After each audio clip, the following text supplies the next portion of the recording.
നീലാണ്ട നമ്മുടെ ബാലേട്ടനും സുകുമാരനും അല്ലേ അത്? ഇത്ര പെട്ടെന്ന് ഇങ്ങോട്ട് എത്തിയോ? ഞാൻ വിചാരിച്ച അവിടെ സ്ഥിരതാമസം. കറക്റ്റ് സമയത്ത് ഞാൻ എത്തിയില്ലായിരുന്നെങ്കിൽ ഇവൻ അവിടെ സ്ഥിരതാമസമായി. അയ്യോ, അത് ഗണപതിക്ക് വെച്ച ചായ. അതെടുത്ത് പണ്ടാരടിക്കാം. ഗണപതിക്ക് ചായ? അതെ, ഗതി കെട്ട ഗണപതി ചായ കുടിക്കും. ഓ ബാലേട്ടാ, എങ്ങനെ എന്റെ കാര്യം എങ്ങനെയാന്ന്? നിന്റെ കാര്യം നീയല്ലേ തീരുമാനിക്കട്ടെ? ഞാൻ വണ്ടിയുടെ കാര്യം പറഞ്ഞ മുതലാളിക്ക് കാശ് കൊടുക്കണം. മുതലാളിക്ക് കാശോ? എടാ കാശുള്ളതുകൊണ്ടല്ലേടാ അയാൾ. ബാലേട്ട കാലത്ത് തന്നെ എന്നെ കൊണ്ട് തൊള്ളത്തൊന്ന് പറയിപ്പിക്കരുത്. ത്രില്ലടിക്കാതെ അവിടെ ഇരിക്കേ. എത്ര വരും അത്? ഓൾഡ് ബാലൻസ് അടക്കം പറയണോ? ഓൾഡ് ബാലൻസ് അവിടെ നിൽക്കട്ടെ, ന്യൂ ബാലൻസ്. വെയിറ്റിംഗ് ചാർജ് ഒഴിവാക്കിയിട്ട് 1500. എന്നാ പിന്നെ അതും കൂടി അങ്ങ് ഒഴിവാക്കി കൂടെ? നീ ത്രില്ലടിക്കാതെ നിന്റെ കാശ് ഞാൻ തരും. എപ്പോ തരും? ഇപ്പം തരൂല, കിട്ടുമ്പോ തരും. മതി.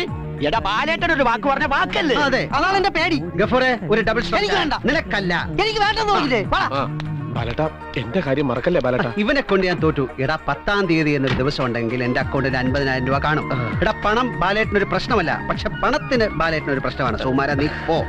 എടാ ഗഫൂറെ ഒരു ചായ. നിങ്ങളല്ലേ പറഞ്ഞു വേണ്ടാന്ന്? വേണം. അല്ല, 50,000 രൂപ അക്കൗണ്ടിൽ 10-ാം തീയതി ഉണ്ടാവുന്ന തറപ്പിച്ച് പറയാനായിട്ട് നിങ്ങൾ വരുന്ന വഴിക്ക് നോട്ടടിക്കുന്ന മെഷീൻ വല്ലതും വാങ്ങിയോ? അതോ ലോട്ടറി? മണ്ടത്തരം പറയാതെ. ഈ PF എന്ന് പറഞ്ഞാൽ എന്താ? Provident fund. അല്ല, പുത്രന്മാർക്കുള്ള ഫണ്ട് അതാണ്. ആ ഫണ്ട് എന്റെ അച്ഛന് കിട്ടിയ കാര്യം നീ അറിഞ്ഞല്ലോ. ആ വകയിൽ അച്ഛന് കിട്ടിയ കാര്യം ഞങ്ങൾ അറിഞ്ഞു. ഇല്ല, ഇപ്പൊ അതിർത്തി ക്രൈവിക്രം നടത്താനുള്ള പരിപാടിയാ. ബെസ്റ്റ് ടൈമാ നിങ്ങളുടെ.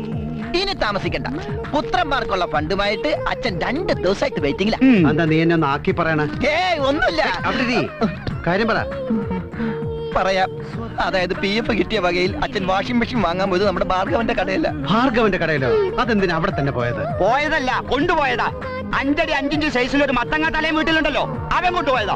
എന്നിട്ട് എന്താവാൻ? ഓൾഡ് ബാലൻസ് സെറ്റിൽ ചെയ്തെന്നോ സാധനം വാങ്ങാൻ കാശില്ലാതെ തിരിച്ചു പോയെന്നോ? അതോടനുബന്ധിച്ച് വീട്ടിൽ അച്ഛൻ അടിയന്തരാവസ്ഥ പ്രസ്താവിച്ചിരിക്കുക. എന്റെ ഈശ്വരന്മാര്,